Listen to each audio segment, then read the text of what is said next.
Después de más de 4 años, una espera eterna para muchos de nosotros. Este domingo comienza a rodar la pelota en Qatar. Vamos a estar repasando en este video todas las historias relativas a Tottenham, sus jugadores y los mundiales. Acá estamos en un video muy especial.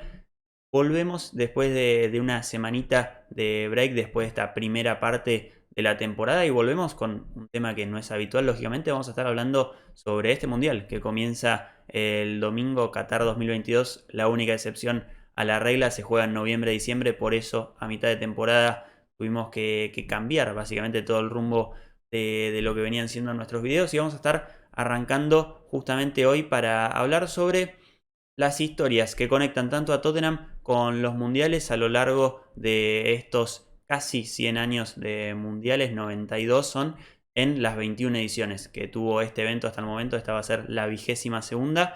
Comenzamos por Uruguay. 1930 es el primer mundial que se organiza, lógicamente muy distinto a como lo conocemos hoy. Fueron 13 selecciones las participantes, formando 4 grupos, 1 de 4 y 3 de 3, de los cuales cada uno de los primeros pasaban a semifinales. Argentina y Uruguay vencieron ambos por 6-1 a Yugoslavia y Estados Unidos en esas semifinales. Y bueno, lo que ya sabemos, Uruguay 4, Argentina 2, un partido que se juega en el Centenario de casi 70.000 personas.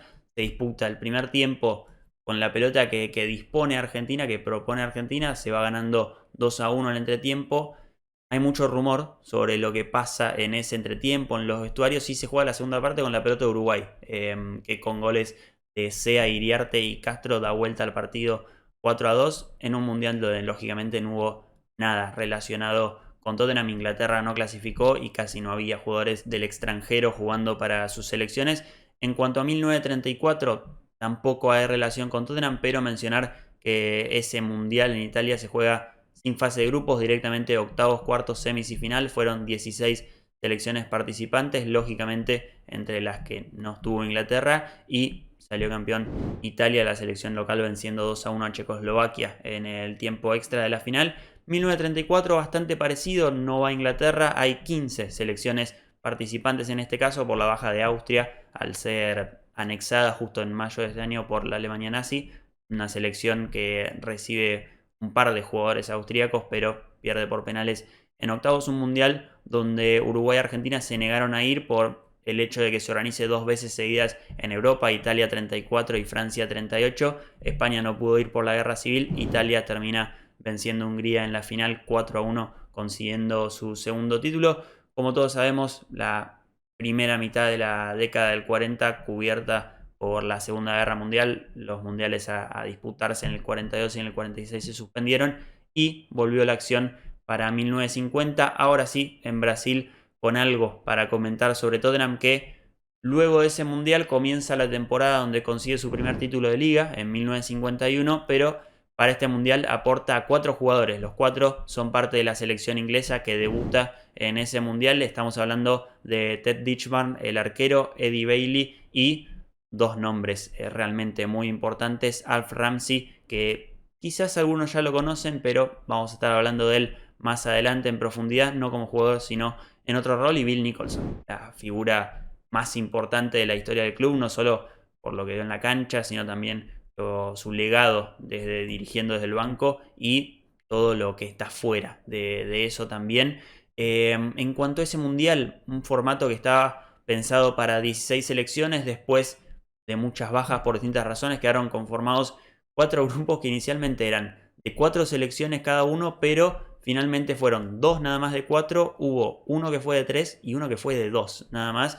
13 selecciones fueron las participantes en total. Uruguay, la campeona, estaba en ese grupo de 2 junto a Bolivia, le ganó 8-0 el único partido de grupo, e Inglaterra estaba en el grupo 2 junto a España, Chile y Estados Unidos. Inglaterra le gana a Chile, pierde con Estados Unidos y España, que es España la que clasifica a la siguiente ronda. La siguiente ronda es otro grupo, esta vez los primeros 4 de cada grupo, que eran España, Suecia, Brasil y Chile, donde ahí se iba a definir el campeón, lógicamente. Y al ya haberse jugado las 2 primeras fechas de ese grupo de 4, Brasil le había ganado 7-1 y 6-1 a Suecia y España. Uruguay había empatado con España y le había ganado a Suecia por 3-2. Se definía todo entre Brasil y Uruguay. Primero ese mismo día, 16 de julio de 1950, Suecia le gana a España en San Pablo, quedándose con el tercer puesto, y en Río de Janeiro, en el Maracaná, ante más de 170.000 personas, la selección local comenzaba ganando en un hecho que es inexplicable hasta el día de hoy. La selección verde-amarela, que había recibido 4 goles en 5 partidos y que había marcado 21 goles en esos 5 partidos de mundial, pierde ante Uruguay, que con goles de Schiaffino y Hichia le iba a sacar el mundial de las manos al pueblo brasileño en un partido que marcó la historia del fútbol.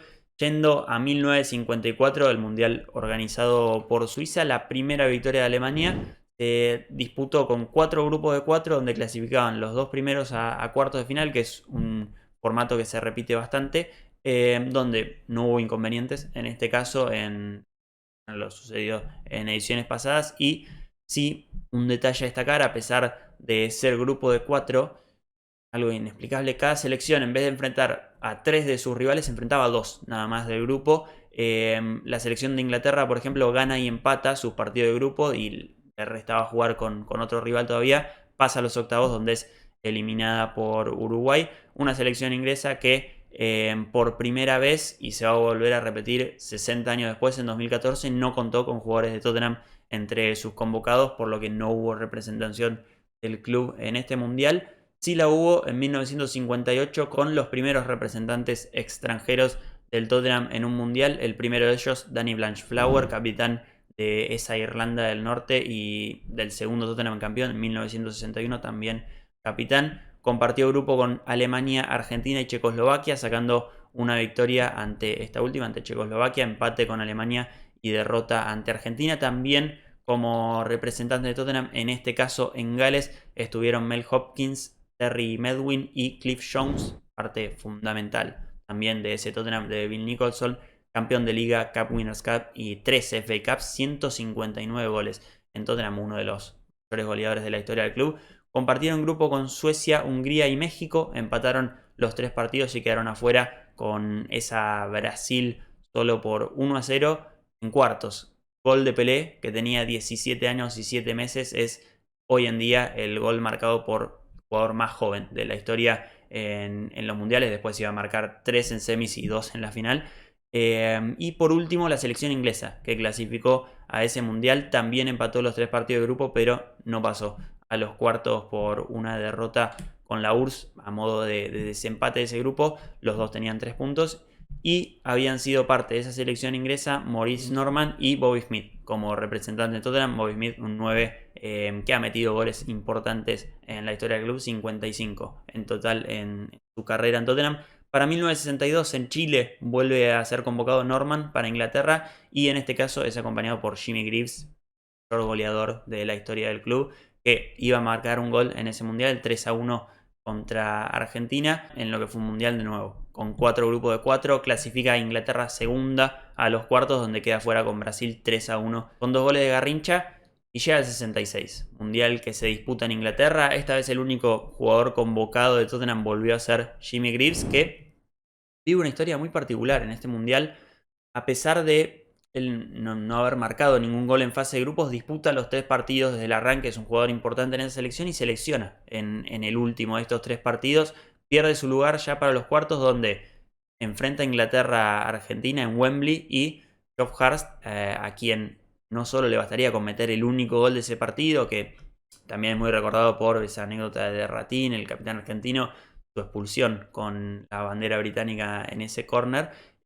Bueno, Inglaterra después vence 2-1 a la Portugal de Eusebio, que marca un gol de descuento de penal, y se enfrenta en la final ante Alemania. Gana 4-2 ese partido con 3 goles de Geoff Hurst, incluido el gol no gol, ese 3-2 a los 11 minutos del primer tiempo del tiempo extra, y después ya a los 120 minutos del partido marca el 4-2 definitivo, un partido y un equipo que queda para la historia en Inglaterra, como decíamos, con un solo representante de Tottenham entre sus jugadores, pero con un artífice muy importante de ese equipo que ya lo mencionamos en este video y es Sir Alf Ramsey, el seleccionador, el técnico, campeón del mundo con los Free Lions, ex jugador de Tottenham, campeón de liga en su momento y 6 años vistiendo la camiseta de Tottenham, que lo mencionábamos antes en el Mundial del 50. Yendo para 1970, México, tenemos a Alan Mullery y Martin Peters en la selección inglesa. Gana 2 partidos y pierde 1 en su grupo, clasifica a segunda y enfrenta a Alemania en cuartos, donde pierde 3-2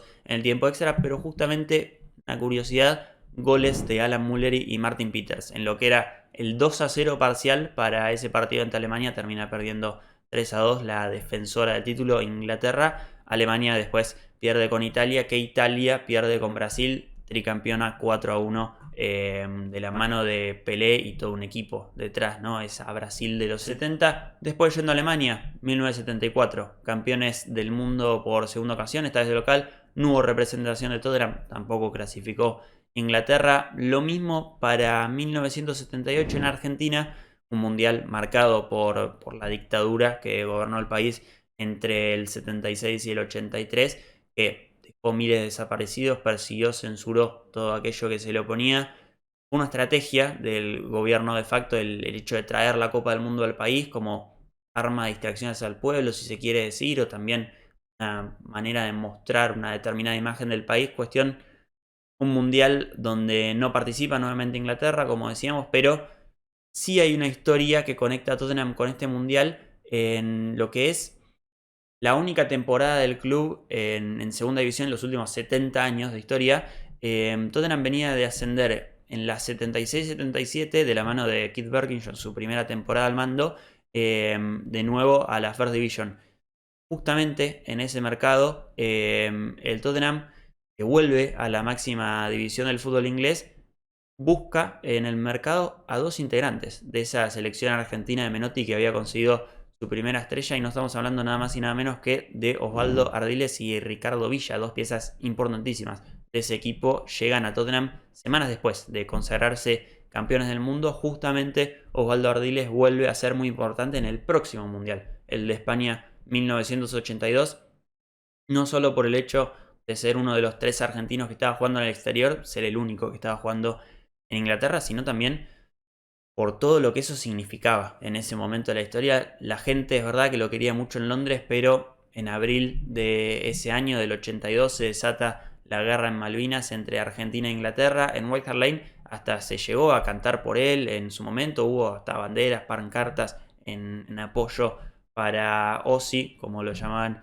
en Inglaterra, pero la verdad que no pudo luego del Mundial volver a Londres. Él había perdido a un primo en la guerra, aparte de la Fuerza Aérea.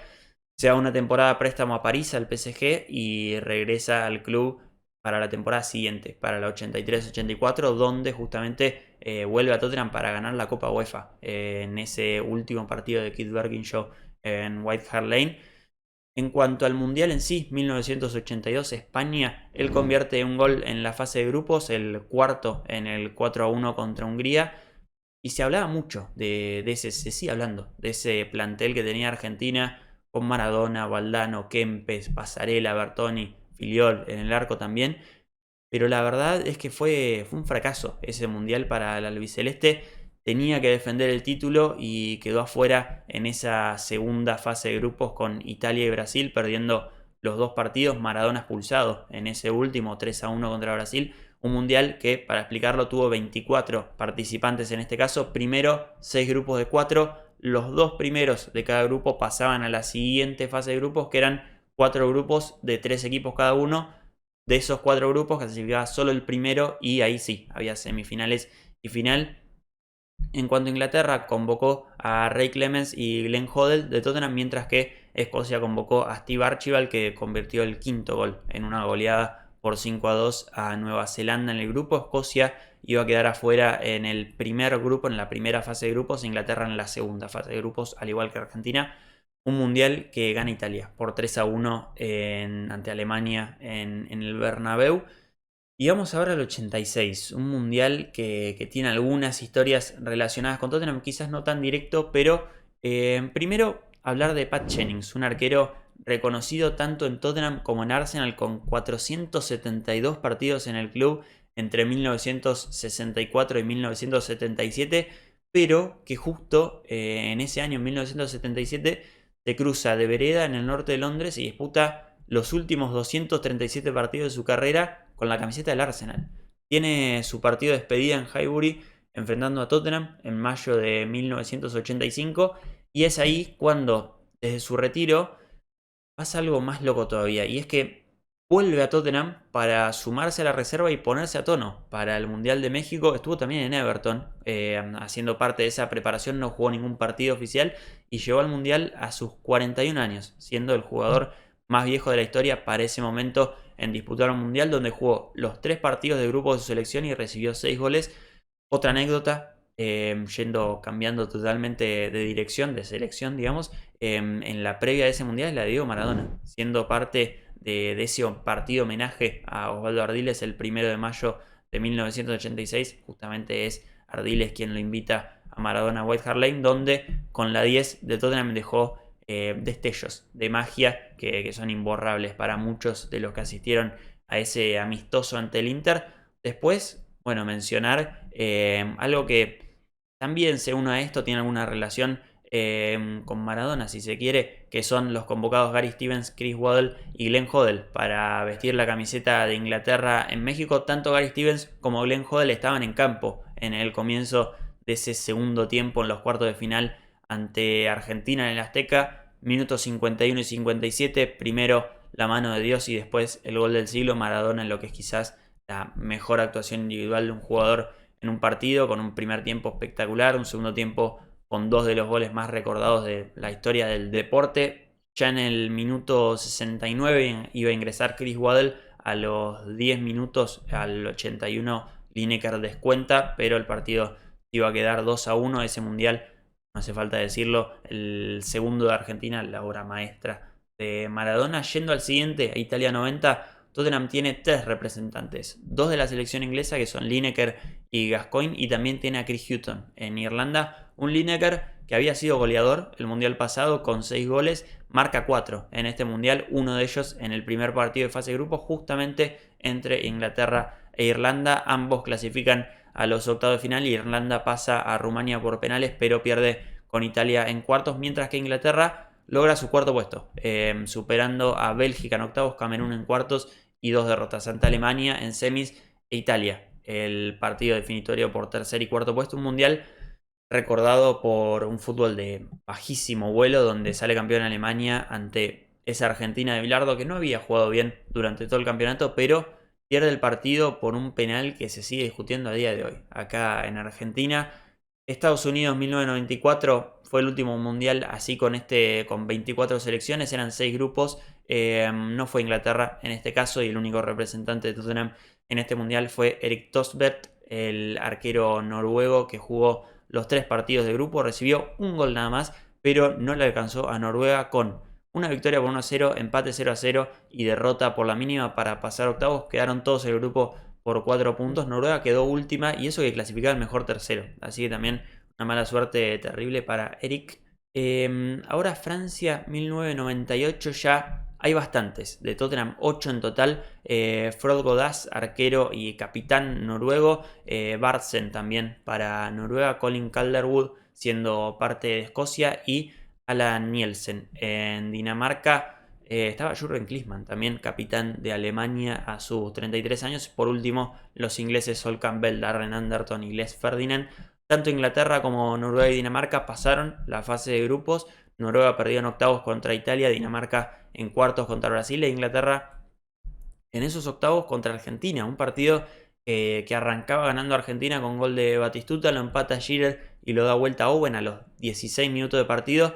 Ya al final del primer tiempo, la jugada preparada de Argentina en el tiro libre le da el empate 2-2 con ese gol de Zanetti, y el resultado no se iba a mover hasta los penales. Ese partido estuvieron en cancha Sol Campbell y Darren Anderton, que después iba a terminar saliendo a los 97 minutos de partido. Ninguno de los dos pateó en esa tanda de penales, donde terminó 4-3 en favor de Argentina. Sol Campbell después tiene unas declaraciones bastante polémicas sobre lo que pasó posterior a ese partido, la de actitudes faltas de clase por parte de los jugadores de Argentina en el festejo después del partido, revoleando camisetas, golpeando las ventanas. dice que se comportaban como idiotas.